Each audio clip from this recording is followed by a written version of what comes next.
সুপ্রিয় দর্শক শ্রোতা, আসসালামু আলাইকুম। রয়্যাল অ্যাগ্রোর কৃষিমূলক নতুন একটি ভিডিওতে আপনাকে স্বাগত জানাচ্ছি। তো আজকে আমরা দেখব এবং জানব কীরকম জমিতে এভাবে পেঁপে চাষ করা যায়।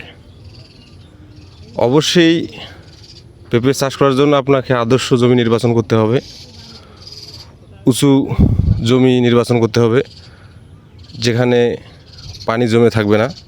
আপনারা দেখতে পাচ্ছেন বর্তমান বর্ষার মৌসুম চলতেছে, ঠিক আছে, কিন্তু জায়গাটা শুকনো এবং খড়খড়ে হয়ে আছে, কোনো পানি জমে নেই।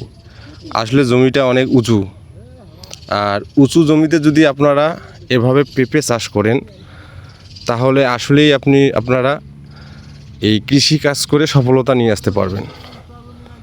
তো এখানে এক ভাই নতুন উদ্যোক্তা, তিনি এই প্রথমবার এভাবে পেঁপে চাষ করতেছে। তো পেঁপের গাছের বয়স বেশি দিন না, এটা হচ্ছে 12 মাসই পেঁপে, 12 মাস ফল সংগ্রহ করা যায়, ঠিক আছে। তো আপনারা গাছটা যে দেখতে পাচ্ছেন, গাছটা কিন্তু বেশি বড় না, ঠিক আছে। এই গাছটাতে প্রচুর পরিমাণ ফল এসেছে। তো এই পরিমাণ ফল যদি একটা গাছ থেকে সংগ্রহ করা যায়, অবশ্যই পেঁপে চাষ করে একজন কৃষক লাভবান হতে পারবে। তো এখানে অনেক এলাকা জুড়ে এভাবে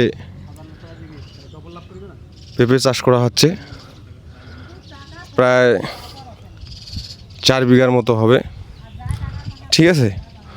তো আপনাদের এই ভিডিওটা দেখার মূল উদ্দেশ্য হচ্ছে, আপনারা অনেকেই পেঁপে চাষ করেন, পেঁপের গাছ লাগান, কিন্তু কীরকম স্থানে আপনারা পেঁপের গাছ লাগাবেন সেটা নির্ণয় করতে পারেন না। আপনাদেরকে অবশ্যই উঁচু জায়গা দেখেই আপনাদেরকে এইভাবে পেঁপে গাছ লাগাতে হবে। আসলে পেঁপের গোড়ায় যদি পানি জমে থাকে তাহলে কিন্তু পেঁপের গাছটা মরে যাবে, ঠিক আছে।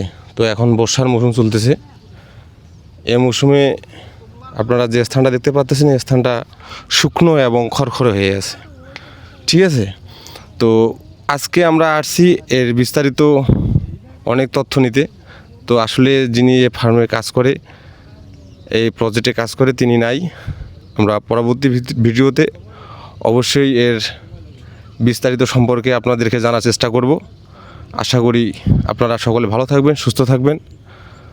আপনাদের সুস্থতা কামনা করে আমি আমার সংক্ষিপ্ত ভিডিও এখানে শেষ করতেছি। আল্লাহ হাফেজ, দেখা হবে আবারও নতুন একটি কোনো ভিডিওতে। ধন্যবাদ, ভালো থাকবেন সবাই।